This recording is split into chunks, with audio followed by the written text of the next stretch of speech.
Има една дума, която може да изтрие всяка една похвала и всяка една добра дума, която кажеш. И това е думата «но». Кажеш ли «но» след комплимент, всичко хубаво преди нея просто изчезва.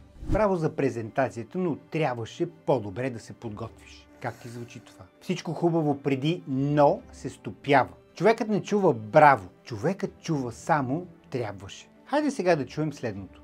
Браво за презентацията и мисля, че може да стане много по-силна, ако следващия път добавиш малко повече примери. Разликата е огромна, нали? Първото те кара да се защитаваш и те демотивира, докато второто те кара да се усмихнеш и да поискаш да се подобриш. Думата «но» разделя, думата «и» свързва. Когато кажеш «и», ти не критикуваш. Ти стоиш до човека и показваш, че вярваш в него. Запомни, «но» изтрива, а «и» изгражда. Ако искаш хората да те слушат, говори така, че да ги издигаш, а не да ги сваляш и демотивираш. Ако искаш да промениш мисленето си, последвай ме.